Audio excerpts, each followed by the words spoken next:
and welcome to Taking the Side Roads. I'm your host Blair, and today we're at the DeLand Municipal Airport. I know I said it wrong. And we are here to see some World War II planes that are still actively flying. So let's go check them out.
I like it because it was definitely a deciding factor in winning the war, World War II, and this is one of the most versatile and maneuverable planes of World War II. And every American aviator who flew the plane, they really loved it.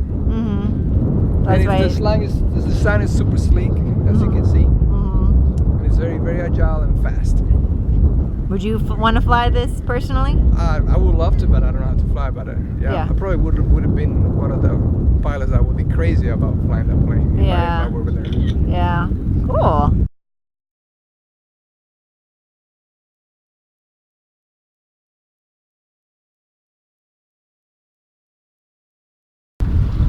Hello, and we're back again with Robert, who is actually the pilot of both of these planes. So, Robert, tell us a little bit about how you got involved with both of these planes.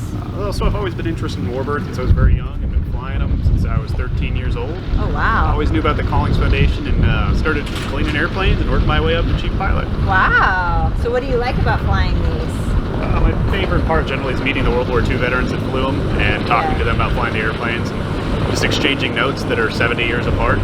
Yeah. Did they tell you like how they flew it and how they felt about it and everything? Absolutely. It's super. It's like stepping back into history when you're in the cockpit with a World War II veteran. He tells you, "Do you still do this with the turbocharger?" Yeah, we do. Yeah. It's like going back in the past. So. Yeah. So how is it operating both of the planes? Would you say it's like other planes you've operated, or do you feel like you gotta? It's definitely nothing like any modern airplane. So they're very similar to each other, but from a modern perspective, you really have to relearn how to fly. Yeah. Do they had to add anything to these planes to make them more? Just modern radios, but other than that, they're 100% original. Wow. So modern radios, so you can talk to other airplanes, but everything else is the same. So do you cart them around? Well, I guess where all do you go? We go to generally, this is part of the Wings of Freedom tour, so we go to about 110 cities a year. Wow. And in Florida, we start off and usually go to about 10, 15 cities and then do a little maintenance break and start heading out towards Texas, kind of west through Arizona, California, Seattle, east through Colorado, and make our way all the way back down to Florida. Wow. So when people ride them that obviously paid for it, what are their reactions to it? I've never seen somebody not smile and get out of one of the airplanes. Good. So, Nobody throw all up, positive.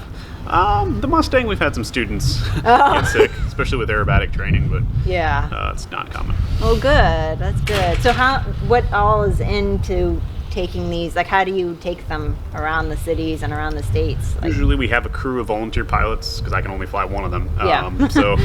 And we have any number of mechanics on the road with us full time at any given point, and a few other crew members. And it takes a lot. so you just radio back and forth, like, I'm over here now. Where are you guys? Or stuff like that. Yeah, it's all planned out. We all plan flights together. We all figure out when we're going somewhere together, and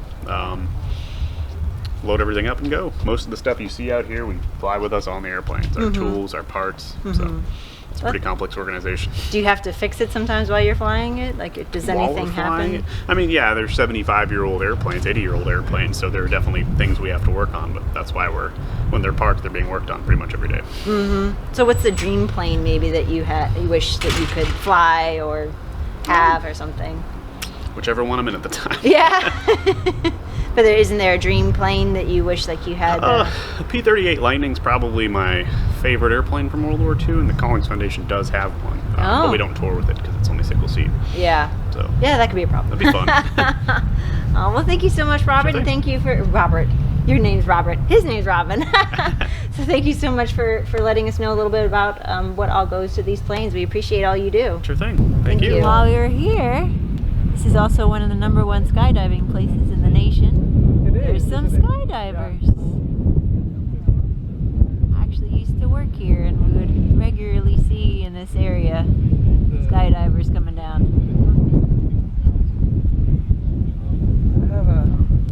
More skydivers.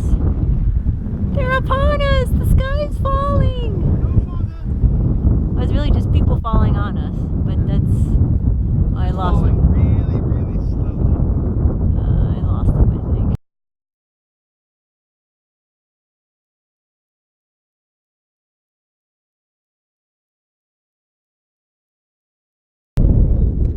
Alright folks, now we're in for the real treat. This is the B-24. This is what my grandfather flew, Captain Park.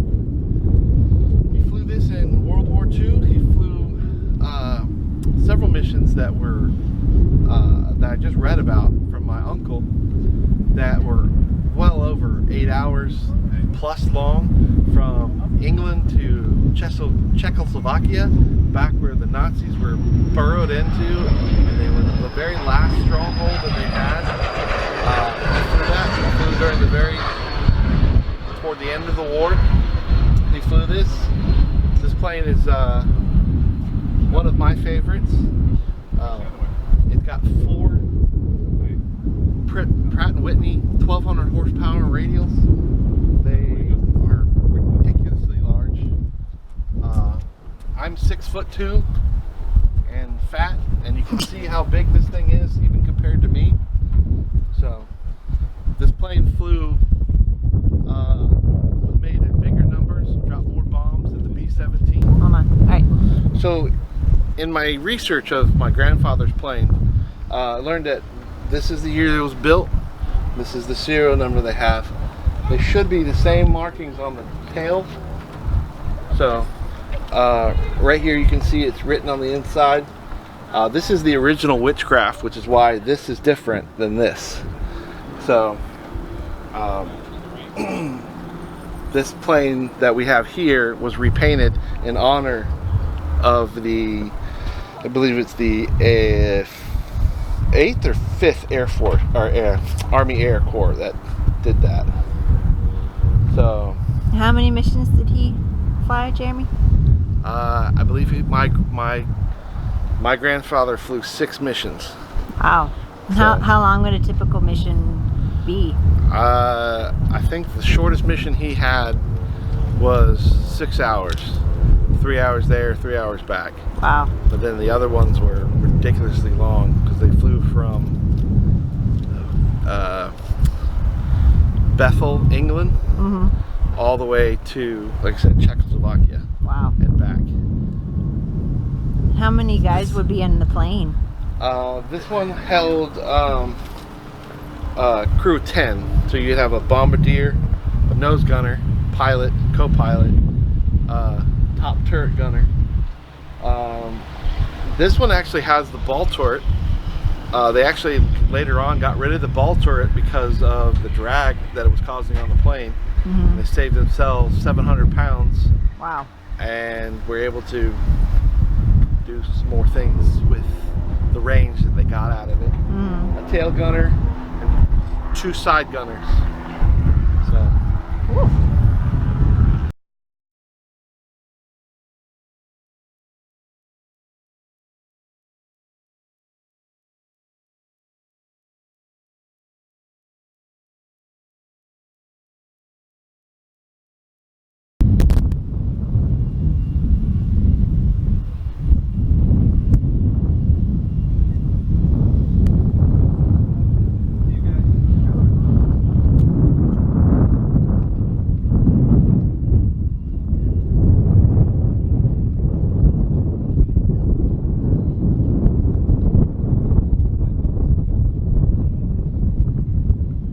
Very impressive.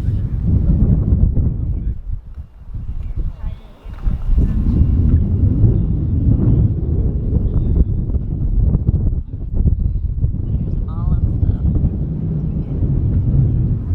pilots, gunners, everybody. It's impressive. What a way to honor them. Close up on this. Names.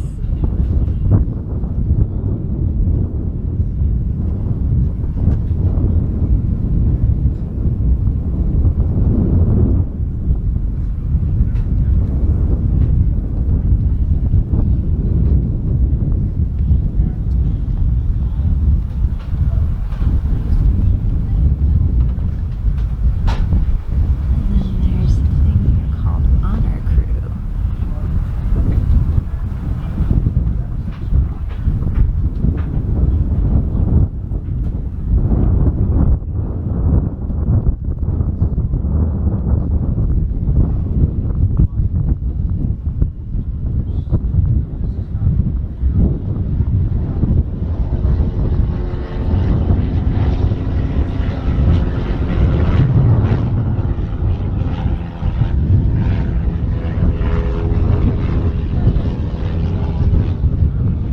Get up there to look at how they were shooting the guns. Distinguished flying command. Here's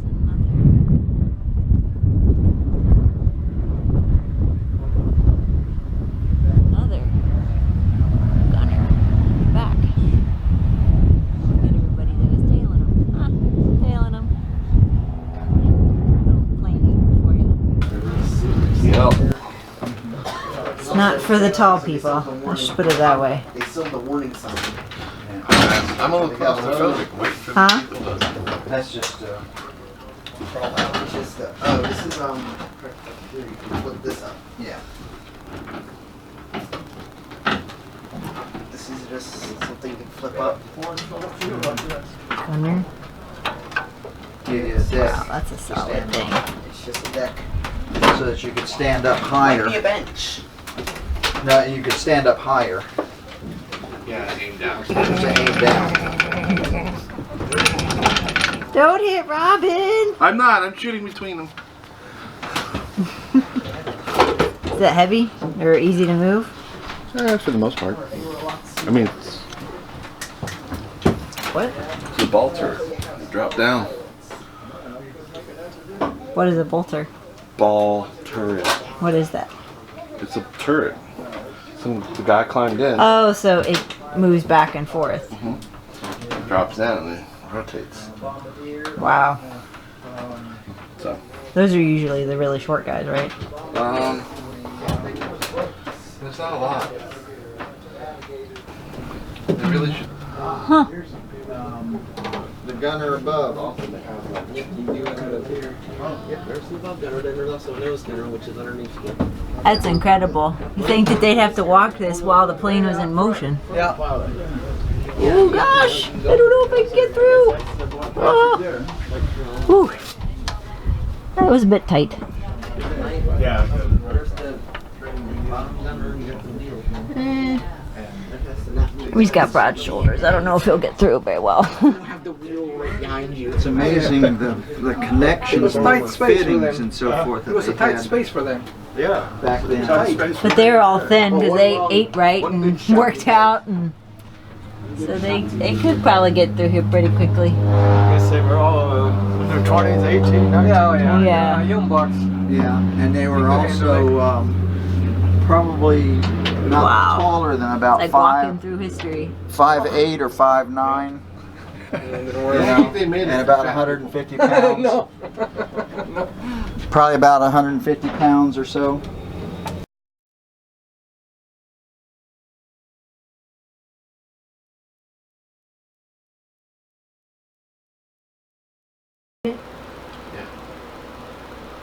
Nini, say goodbye.